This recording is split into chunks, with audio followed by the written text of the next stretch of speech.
Good morning. Today is Monday. It's around 6 a.m. My goal is to leave in like 20 minutes, just so I can get there a little bit early and find parking, etc. Today is an OR day, but I don't have the scrubs for this hospital, so I'm gonna have to change into scrubs once I get there. But today is a RVOT resection, which is basically a resection of the tract that goes from the right ventricle to the lungs. Unfortunately, at this hospital, I do not have access to the EMR. They just tell me what the surgery is in advance, so I'm not really sure, what the patient's profile is, if they have any sort of syndromes, or anything like that. I did see that it's a re-sternotomy, which means that this patient has had surgery before. I actually shadowed at this hospital a few months ago, and I personally wear perfume every day, and I had put it on that morning out of habit, and one of the nurses had actually come up to me and been like, hey, just in the future, just know that you shouldn't be wearing any strong perfume, and so I'm making sure not to do that this time.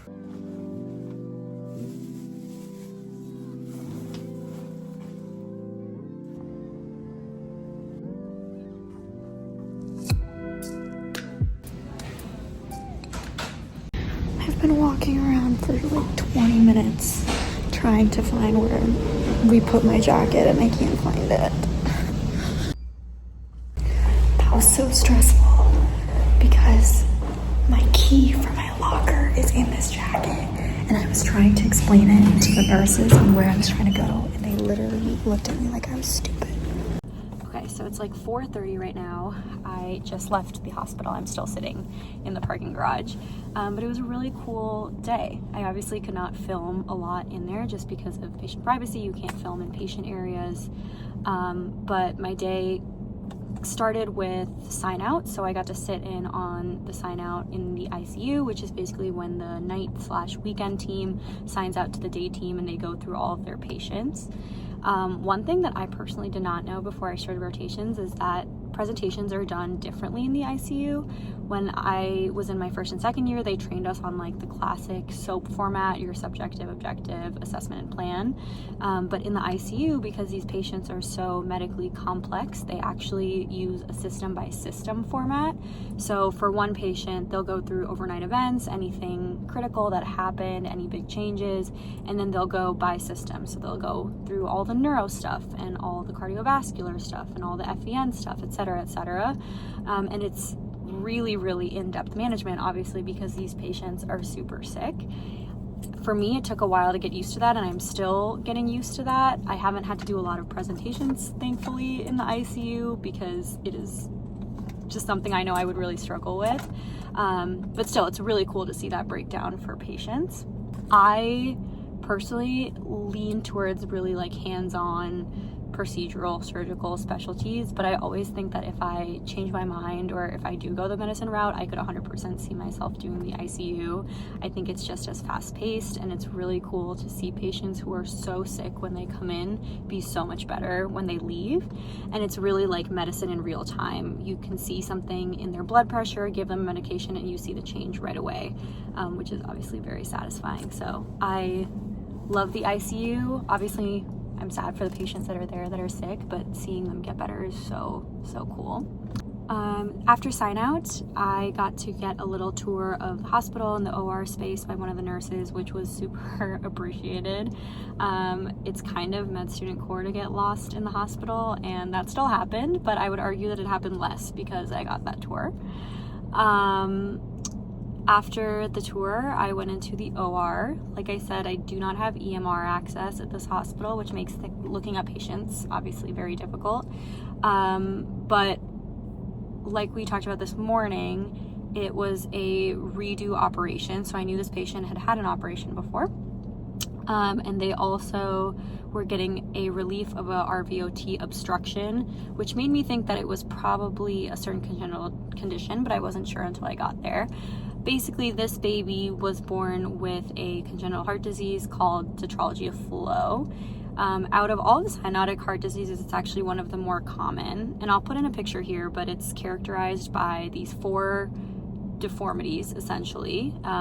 In medical school, we learned it as the acronym PROVE, where the E is silent, but the P stands for pulmonary stenosis, the R stands for right ventricular hypertrophy, the O is overriding aorta, and the V is for VSD, or ventricular septal defect.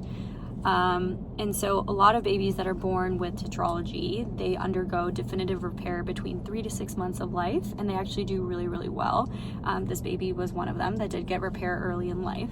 But what can happen is that the right ventricular outflow tract, which is what connects the right ventricle to the lungs, if there's any sort of obstruction there, sometimes it can grow back over time, which is exactly what happened to this patient, and eventually they got symptomatic enough where they felt like it was worth going in surgically to relieve that obstruction. It was a really cool surgery. The baby did great, and they will be in the hospital for a few days and then get to go home. But these surgeries are really, really cool. They have very complex anatomy, and especially with this being a resternotomy, the heart looks really, really different. There's a lot of adhesions, a lot of like fibrosis, just from all the manipulation the first time through. But again, the coolest thing is seeing the changes in the hemodynamics. They do an echocardiogram of the heart before and after the surgery, and you can see the changes in real time there. So overall, really, really cool day. I had lots of fun. Unfortunately, my day is not over. One of the research groups I'm in has a big conference deadline tomorrow, so I have a lot to do to get that done. And other than that, I'm gonna go home and hang out with my family. Tomorrow is not an OR day, so I'm not sure exactly what it's going to look like, but I'm excited. I'm about to leave, but I am also eating my lunch right now that I never got to eat, so I don't pass out on my drive home. Good morning. Today is Tuesday. Like I mentioned, today is a cath day, not an OR day. A cardiac cath is basically where you access the heart via vessels in your body instead of doing an open procedure. Again, I don't have EMR access, but I think today's cath procedure is to measure the pressures in the heart for a patient who's going to have surgery on Thursday. But you can use catheter-based approaches for all sorts of things. A few weeks ago, I was on adult cardiac, and I got to see a lot of aortic valve replacements that are done via a catheter, which is super cool. My mom goes to work a few days during the week, and obviously my car is in Cleveland where I go to school. And so since we only have 2 cars for the 3 of us, my mom and I are carpooling today, which is going to be so cute. JK, my mom lied to me.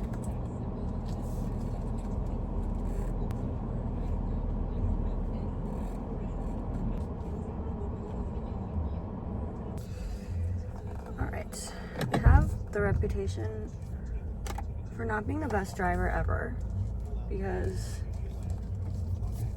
I might have run over a sign once, but I feel like it's unfair because it happens to the best of us. But just as a precaution, I'm not gonna film myself while I'm driving to avoid any legalities. So, bye. I have no idea why, but there was standstill traffic all the way from home to here, so it literally took me an hour. What time is it? 8:30. It took me an hour to get here, so I am very, very late.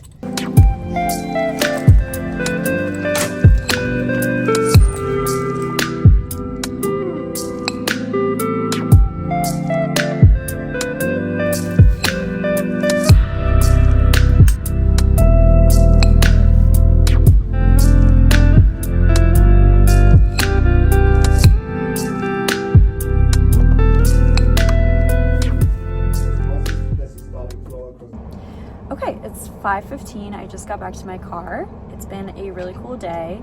I started the day in the cath lab. The patient was actually the patient that will be getting surgery later this week, and they will be getting a surgery called a Fontan, which is the last in a series of 3 surgeries that babies that are born with just one functional ventricle get.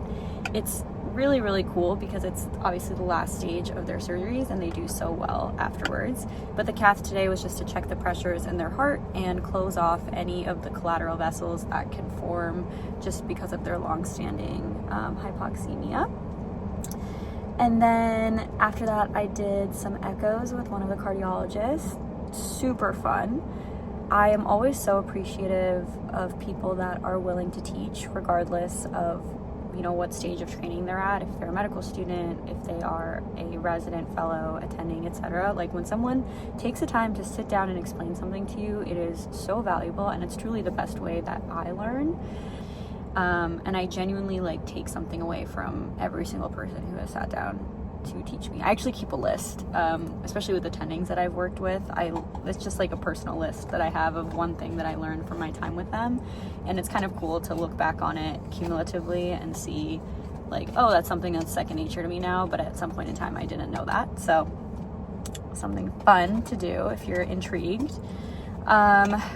And then after that, I just sat through M&M, which was not super interesting, not because the case wasn't interesting, it was actually kind of sad, but mostly because I hadn't eaten since 7 a.m. and I was like slightly delirious. But yeah, that was that. And one thing they do not talk to you about in medical school is finding a job, salary, like what life looks like after residency. Like you're just so focused on getting to the next step that you're not really thinking past that. But the problem with that is like salary and what your lifestyle will look like post residency can have a really big impact on your quality of life, and you should probably be thinking about that before, you know, deciding on a specialty that you're committed to for literally the next 30 years. So that's something that I have really tried to learn from these attendings, is like, what does your life look like now that you're done with training? What does your salary look like? Obviously I don't like ask them directly, but kind of like compensation. Are you happy? Is there things that you wish you knew when you started this process, etc.? But yeah, just kind of like the underlying things that nobody really teaches you in medical school. I saw this TikTok the other day where someone was like, I didn't realize that going to medical school would mean that I would have all these like doctors' phone numbers in my phone. And I know that's like super goofy because like duh, but that's definitely something that I also did not think about. And now as I'm like on rotations and I'm accumulating contacts and people are connecting me with people, etc., like I find myself having to be so careful on my phone because I'm like, what if I just call the wrong person, or if I've just sent a text to an attending and then I'm like texting somebody else. Oh my god, it's like caused so much anxiety in my life that I was not prepared for. But anyway, this is a very minor issue in the grand scheme of life. Good morning. It is Wednesday today. I'm only gonna film a little bit as I'm leaving my neighborhood because I don't want to be like filming and driving, but there were so many things from yesterday that I realized that I forgot to share, and I was thinking about them last night. The first was that there was a pre-med student in the OR with us yesterday. She just graduated undergrad and she's always wanted to go to PA school, but then recently was like thinking about making the switch to go to medical school, and was like kind of asking me for my thoughts and whatever. And honestly, I don't really have that many thoughts because I think it's a super personal decision. But I was kind of talking her through, like, I don't know, like with medicine, I think the hardest part is that you don't really know what you've signed up for until you're in it, and at that point it's a little bit too late. Which sounds really morbid and dramatic, but it's like when I applied to medical school, I knew in my head that I would have to do a residency and maybe a fellowship, but I think I didn't like fully conceptualize what that would mean for my life. Like I don't have any direct family in medicine, so I've never like seen that up close. But it's like, yeah, like I'm pretty young, but if I do a longer residency / fellowship, especially if I do surgery, like that's going to be a minimum of 10 years, and I'm going to be 33 by the time that I finish training, and that's going to be a phase in my life where like theoretically I would like to like have a family and have kids, and I don't know if that's feasible in residency. Obviously I know that people do it, I just don't know, like, is that feasible for me? Unclear.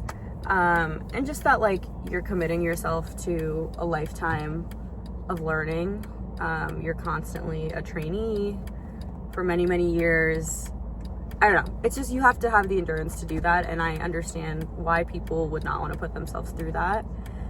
Unfortunately, if someone had said this to me, like, when I was applying, I don't know if I would have understood the gravity of it either. It's just how it is. But I think, unfortunately, by the end of those 2 hours / 5 hour, actually it was a 5-hour case in the OR, I think I might have accidentally scared her away from medicine, which is not a bad thing.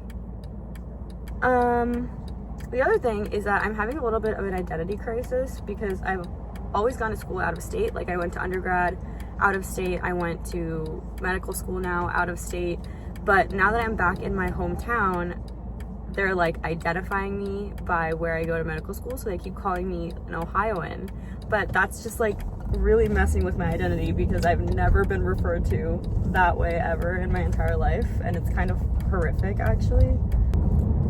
So today was actually supposed to be a clinic day, and it was actually supposed to be a shorter day because I was just supposed to have clinic in the morning, have one thing in the afternoon, and was going to be done. But the schedule got moved around because they are actually doing a heart transplant today, which I'm very excited to be here for. I've never sat in on a transplant, so that will be very cool. But obviously a longer, more in-depth procedure, so it will be a long day.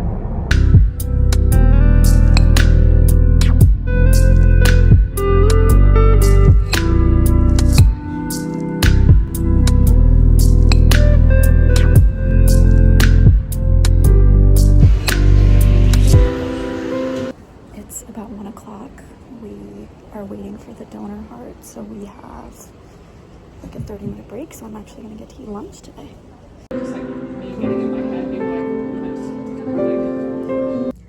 It's like 4 o'clock. We are waiting for... Okay, it's like 4 p.m. Yeah, it's 3:56.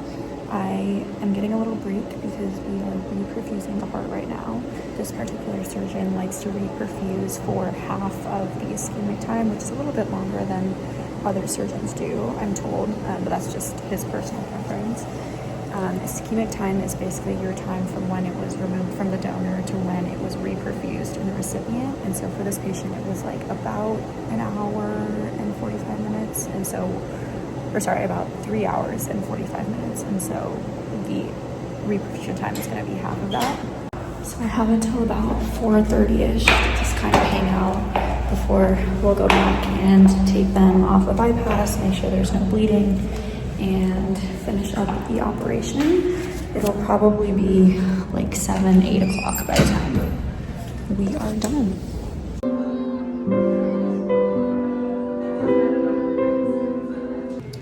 Okay, it's like 8 o'clock, probably closer to 8:30. I'm just getting to my car. I have no idea where it is. So this will be a fun 20 minutes as I walk around trying to find it. But so cool. Like, I know this sounds so dumb, but medicine, surgery are just so cool. Like the fact that this tiny little baby who was so sick and now got the surgery and is so healthy is insane. It's crazy. And I think it's also just like on a personal level really cool to see how much I have grown and learned in the last 2 years, and especially in these last 4 months on rotations.